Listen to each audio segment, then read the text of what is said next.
Don't pack your candles away just yet. Eskom has confirmed that stage 2 load shedding will continue until Wednesday morning. There's been further losses of generation capacity and emergency generation reserves need replenishing.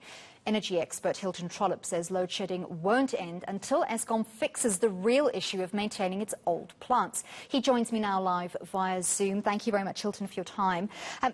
Load shedding has been extended until Wednesday morning, and Eskom says the reason behind the extension is the further loss of generation capacity due to breakdowns at 5 power stations. How common is it to have breakdowns at no less than 5 stations in just one weekend? And what does that tell us about infrastructure maintenance at the power utility? So only these power stations were built 35, 40 years ago. They're reaching the end of their lifespan, and they need to be replaced. They were also hammered quite hard over the past 12 years with load shedding. So it's a combination of them reaching the end of their life, them being hammered, and also the 2 big new ones that were meant to take the pressure off the system, Kusile and Medupi, turned out to be really badly built because of contracting problems and corruption. So we've got basically a fleet. If you you had a car fleet and only 60% of them worked because the oil hadn't been changed, they'd been hammered by bad drivers, etc., and they're all 10 years old or 15 years old, these cars. That's the situation. But the real problem, when you say the real problem is to fix these things, no. They need to be retired in an organized way. And at the same time, and South Africa has a plan to do this, we need to build wind and PV generation with some gas to provide firm backup as fast as possible. And as far as this goes, basically, it's stuck at the Department of Mineral Resources and Energy and the National Energy Regulator of South Africa. They are moving glacially slowly to get this new power generation onto the grid.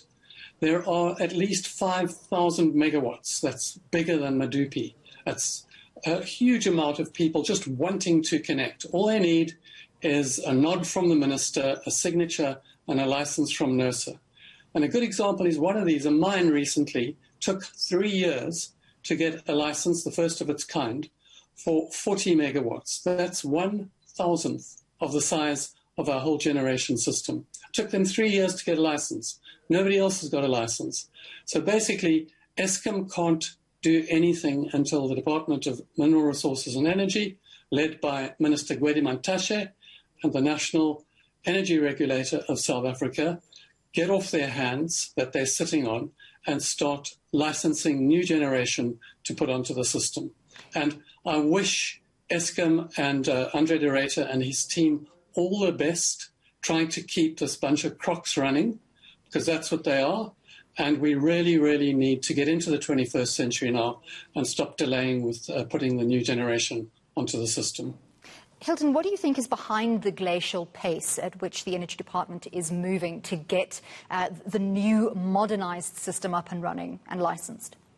So I don't like to speculate too much on people's motivations, but it is true that there's been a public debate where very powerful, for example, when Jacob Zuma was president, there was a nuclear program, and all the energy went into that failed and illegal nuclear program. Also, the coal interests are keen. There's a lot of money gets made by selling coal.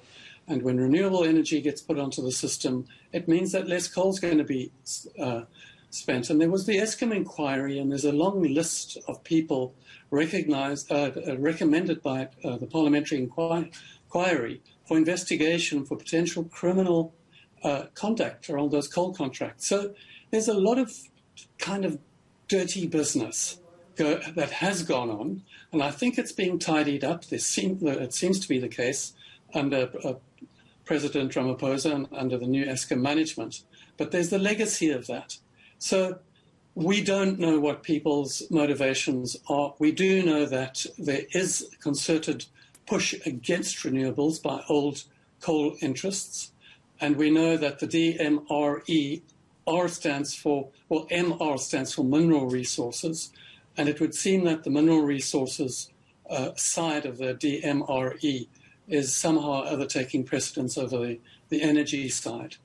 So, but I don't know what people's motivations are, but there's been a lot of smoke coming out of Eskom around coal. Hilton, what is clear is that in the meantime, we're going to have to be stuck with load shedding for quite a while. The impact on households is negligible. Most of us have become used to the vagaries of load shedding. But the key question is, have industries been able to adapt so that they can keep functioning, that production isn't halted, because that means financial devastation? Yes, unfortunately not, Anli. There's been a huge amount of economic damage associated with load shedding, which has been reported by Treasury, by the Finance Minister and others, by the IMF even. And that continues, and it's not just the load shedding which stops production. Electricity prices in real terms have gone up 4 times in 10 years. So a lot of industries are just simply no longer profitable. So while the new coal electricity coming out of Medupi and Kusile is costing between R1.50 and R2, depending on how you calculate it, we've got the least cost photovoltaic energy in the world. The latest bidding rounds, it came in at 70 cents. So we could actually be, we're deindustrializing. We've been deindustrializing for 10 years now. We could reindustrialize, but it would have to be on the basis of the new photovoltaic and wind power, and the sooner we get going on that, the better. Get over this horrible phase of this transition with coal hanging on too long and not allowing renewables onto the system. Thank you very much for speaking to us. Energy expert Hilton Trollip. Unfortunately, we're going to have to leave it right there.